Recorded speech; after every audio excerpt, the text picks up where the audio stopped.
Bismillahirrohmanirrohim. Assalamualaikum warahmatullahi wabarakatuh.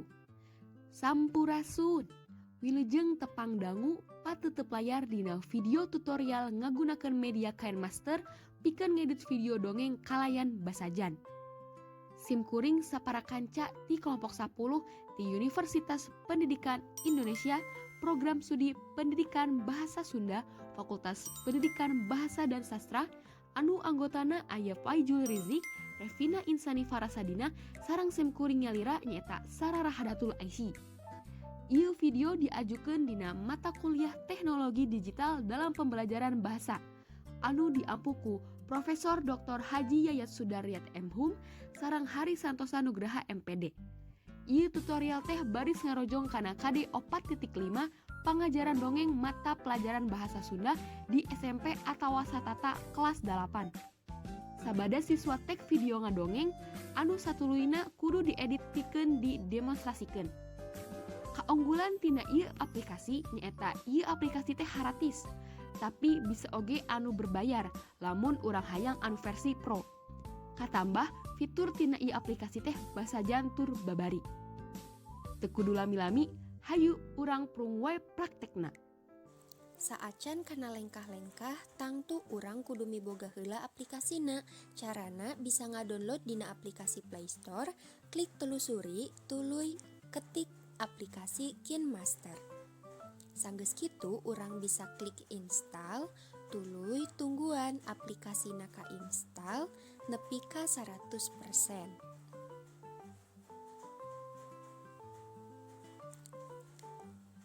Sanggeus 100% urang bisa klik buka,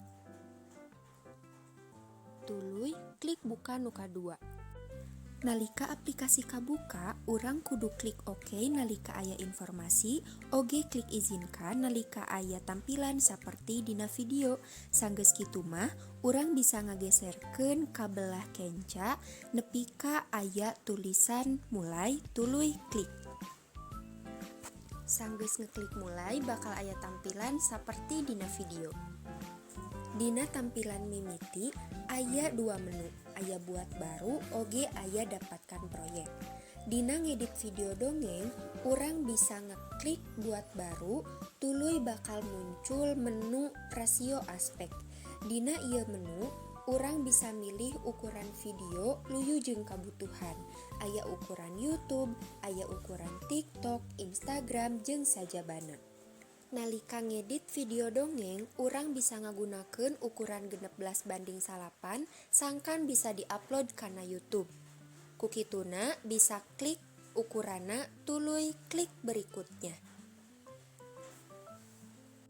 Sabada nangtukeun ukuran video, urang bisa milih foto atawa gambar dina fitur media browser anu rek dijadikeun background. Foto atawa gambar bisa dipilih tina aset gambar anu geus disadiakeun ku aplikasi KineMaster. Bisa oge tina file anu geus disadiakeun ku urang samemehna. Nu tangtuna diluyukeun jeung eusi dongengna. Tuluy klik foto anu geus disiapkeun. Sabada kitu, klik tanda cakra nu aya di juru luhur belah katuhu. Sabada milih background, lengkah nu satuluyna nyaeta milih video nu rek diedit. Carana, klik lapisan, tuluy klik media. Nalika aya dina menu media browser, urang tinggal milih, tuluy klik video anu geus disiapkeun samemehna. Sabada diklik, tampilan dina aplikasi bakal saperti dina ieu video. Aya 2 lapisan, lapisan kahiji nyaeta background, lapisan kadua nyaeta video nu rek diedit. Lengkah satuluyna nyaeta urang kudu nyaluyukeun panjang background jeung panjang video. Carana, geserkeun background ka belah katuhu nepi ka saluyu jeung panjang video nu rek diedit. Sabada panjang background luyu jeung panjang video, lengkah nu satuluyna nyaeta urang bisa ngararapih video sangkan background warna hejo bisa leungit. Carana nyaeta dina fitur menu, urang bisa geserkeun ka handap, tuluy teangan jeung klik fitur kunci chroma nu fungsina pikeun ngaleungitkeun eta background. Tuluy aktifkeun tombol nu aya di belah katuhu handapeun tanda checklist. Sanggeus kitu atur persentase bayangan jeung videona nepi ka background nu aya dina video teu kaciri atawa leungit. Sabada kitu mah atur ukuran video nepi ka kaciri merenah, bisa digedean atawa diletikan.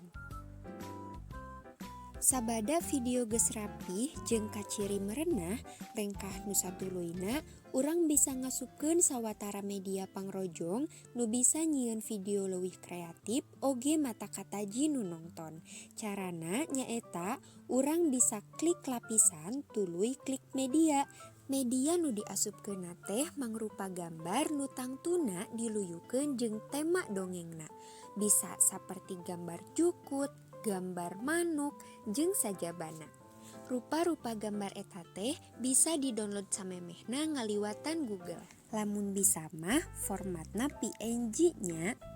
Tuluy klik gambar nu rek diasupkeun. Sanggeus kitu perenahkeun posisina luyu jeung kabutuhan. Sanggeus posisina merenah, klik tanda checklist. Tuluy luyukeun panjang gambar jeung panjang video nu rek diedit. Carana geserkeun gambar ka belah katuhu nepi ka panjangna sarua jeung video nu geus diasupkeun. Saupama gambar nu geus diasupkeun karasa can cukup, lakukeun lengkah anu sarua pikeun ngasupkeun gambar-gambar nu sejen. Timimiti ngasupkeun gambarna, merenahkeun posisina, nepi ka nyaluyukeun ukuran panjang gambar jeung video. Sabada ngasupkeun gambar, urang bisa nyieun gambar eta jadi animasi anu unik. Carana klik gambarna, tuluy klik animasi keseluruhan. Bisa dipilih yeuh, bisa berkedip lambat, berkedip, denyut, jeung sajabana luyu jeung kahayang oge kabutuhan. Lengkah nu sarua bisa dilakukeun pikeun nyieun animasi anu unik dina gambar nu sejenna. Tah kurang leuwih hasilna teh saperti kieu, gambar nu geus diasupkeun kaciri leuwih hirup. Sabada nyieun animasi gambar, lengkah satuluyna nyaeta ngasupkeun musik. Carana klik audio, tuluy pilih lagu atawa musik nu rek diasupkeun. Laguna bisa nu geus disadiakeun ku aplikasi, bisa oge tina folder sewang-sewangan. Tah saupama rek ngasupkeun tina folder sewang-sewangan mah geserkeun ka handap nepi ka aya menu folder, tuluy teangan jeung pilih musik nu rek diasupkeun. Sanggeus diasupkeun, geserkeun audio nu geus dipilih saperti dina ieu video.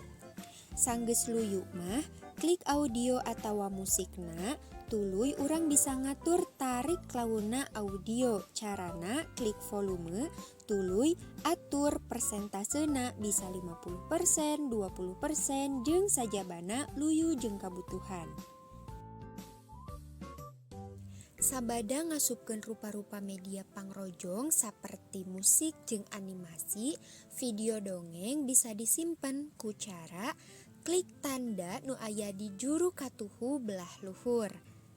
Saacan urang ngaklik simpan sebagai video, urang bisa milih heula resolusi video nu rek digunakeun. Upamana wae 720p nu tangtuna bakal luyu jeung kualitas videona. Sabada milih resolusi, klik simpan sebagai video. Tah saupama muncul saperti kieu, urang tinggal klik lewati nu aya di juru luhur belah katuhu. Ieu teh mangrupa iklan sabab urang ngagunakeun aplikasi anu haratis. Tah saupama geus muncul saperti kieu, tinggal tungguan nepi ka videona kasimpen. Sanggeus video kasimpen, video bisa ditingali dina album HP sewang-sewangan atawa bisa oge dina aplikasi KineMaster dina fitur proyek sayah nalika video rek diedit deui atawa nalika aya kasalahan. Tah ayeuna mah urang tingali kumaha hasil video nu geus diedit ku urang babarengan. Kieu cenah videona teh. Kacaritakeun dina wanci lingsir mulon, indung Japati datang, bungah nakaran. Dina telihna ngajendol, tandani mawahakaneun. Tapi nalika nepi kana sayang, manehna ngarenjag, sayang geus kosong. tena ngaguruh teparuguh. Cipanona ngalembereh. Sadajan kitu, manehna kota tangkoteteng neangan 3 anakna. Sakitu video tutorial ngeunaan aplikasi KineMaster pikeun ngedit pangajaran dongeng nu tiasa dipedar. Mugia aya mangfaatna. Hapunten tina samudaya kalepatan, hatur nuhun. Wassalamualaikum warahmatullahi wabarakatuh.